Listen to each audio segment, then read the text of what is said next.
the introduction. My name is Hugo Mouria. I'm a first-year PhD student at the University of Montpellier. First of all, I would like to thank the FISLAN and ARSLA Foundation for giving me the opportunity to present my master research work.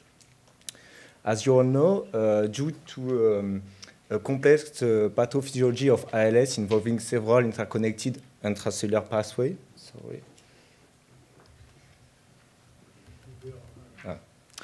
intracellular pathway, there is currently no curative treatment for the disease. For about 10 years, the therapeutic approach targeting the sigma-1 receptor have shown a potential to counteract this alteration. The sigma-1 receptor is a protein chaperone mainly locating on the reticulum endoplasmic, and more particularly at the interaction zone with the mitochondria. It is an interesting therapeutic target because it can regulate multiple intracellular pathways that are affected in ALS, like calcium transfer into mitochondria, thereby increasing the energy production. It can help to fight endoplasmic reticulum stress by increasing the expression of chaperone protein. And also, it can fight the antioxidant, the oxidative stress through the NRF2 pathway by increasing antioxidant defense. Furthermore, sigma-1 is a good therapeutic target because its chaperone activity can be modulated by small molecules like endogenous ligands and synthetic molecules. Several research teams have studied the impact of the modulation of sigma-1 on SOD1 mice model. According to Malyutov et al., the silencing of sigma-1 leads to the worsening of the disease phenotype, but the activation by S1R agonist improves the phenotype. However, SOD1 mutation accounts for only 3% of familial ALS cases, and it will be interesting to have data on other ALS models. So the main objective of our team is to compare two different sigma-1 activators on different models. The first one is a reference agonist called PRE-084, and the second one is a positive modulator called OZP-002. A positive modulator doesn't bind sigma-1 at its active site, but on an allosteric site that increase the activity of endogenous ligands. Their effect will be studied on multiple ALS models expressing the TDP43 or C9orf72 mutations, which are more commonly represented in patients. So we used transgenic mice expressing the TDP43 with the A315T mutations. The transgene is under the control of the prion promoter, induce a widespread expression, especially in the brain and the spinal cord. Transgenic mice present reduced lifespan and locomotor impairment compared to wild-type mice. Our first objective was to determine if the sigma-1 activation could prevent the TDP43 phenotype. To do so, we treated transgenic mice with S1R activators, PRE and OZP, between the 16th and the 23rd week of life. As control, we used transgenic mice and wild-type mice treated with the saline solution vehicle. Two tests were performed to assess their locomotor abilities. The first one is the Rotarod test, where mice are placed on an accelerating rotating rod, and the time before their fall is measured. So we can see over the time, TDP43 transgenic mice present a progressive locomotor impairment compared to wild-type mice in black. And the treatment with OZP in red and PRE in blue prevent this reduction, nearly significant for PRE and significant for OZP.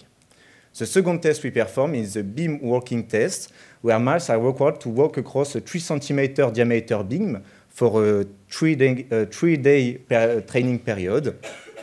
On the third day, they had to work across a 2 cm diameter beam, and the time taken as well as the number of sleeps are measured. The time taken and the number of sleeps were higher for TDP43 transgenic mice compared to wild-type mice, and the treatment prevents this, especially at 22 weeks of age. Here we represent on the same graph the performance obtained on the Rotarod test and the beam walking test. At 14 weeks of age, we can see the mean value between the experimental group are quite close. However, at 22 weeks of age, the locomotor impairment were obviously exacerbated for TDP43 treated with the saline solution compared to control. However, the treatment with S1R activators present a less pronounced phenotype.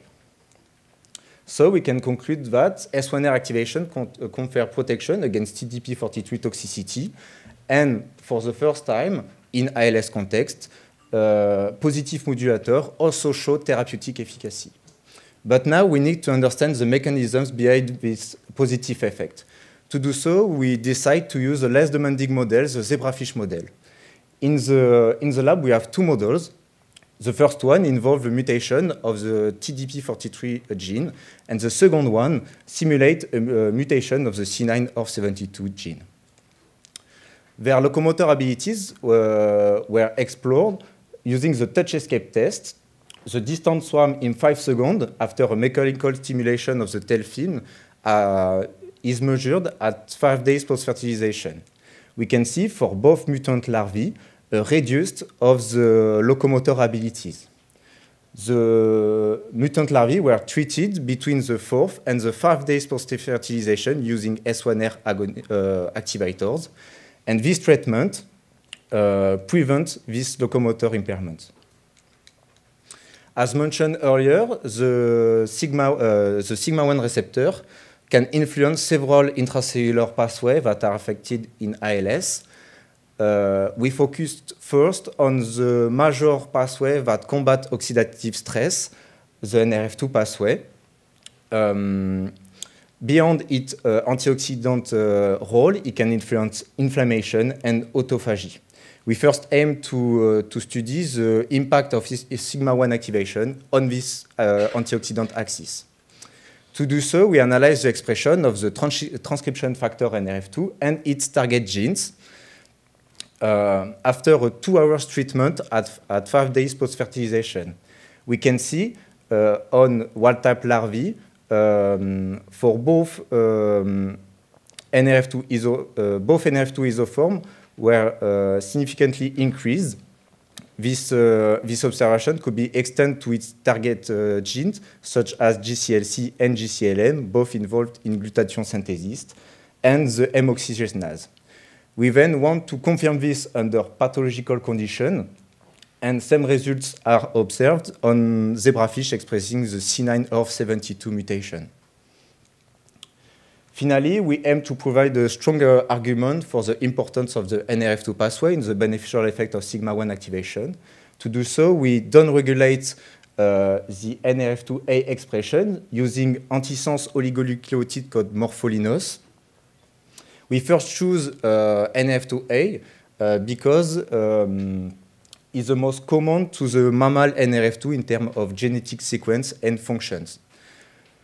So we can see in presence of this morpholino and treatment with OZP or PRE, the beneficial effect on locomotion by the S1R activation is lost. So to conclude this presentation, the take-home message is on the mouse model, S1R activation confers protection against TDP43-induced pathology, and as sigma-1 agonists, positive modulators also show therapeutic efficacy. And for the mechanisms on the zebrafish model, the beneficial effect of sigma-1 activation is partly mediated by the NRF2 pathway. I would like to thank the AFM Téléthon who finance our work. And also, I would like to thank my lab, the MMDN, especially the Lievens Research Group, Dr. Jean-Charles Lievens, Christelle Lablaise et Julien Lefriec. And thank you for your attention. Questions?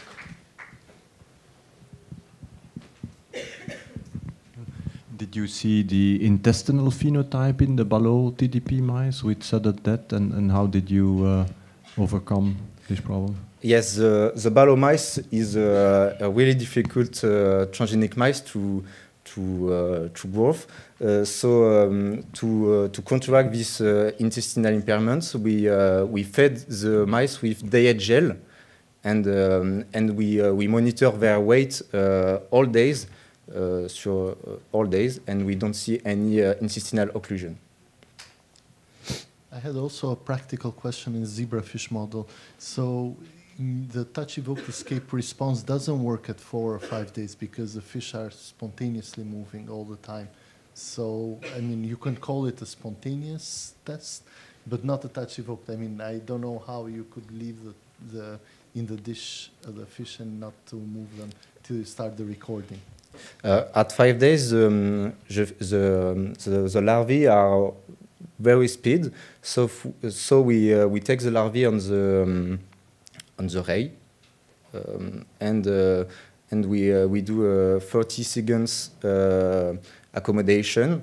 So we wait to not move, and then we stimulate the fish and we measure the distance swim in 5 seconds. Okay. But it's, I mean, they do not, I mean, they swim spontaneously, so sometimes they will sense, sometimes they will not sense. It's much more easy to do it at 2 days when you will get a full touch-evoked escape response. At 4 to 5 days, they lose that, and they basically swim according, I mean, much more erratically, let's say.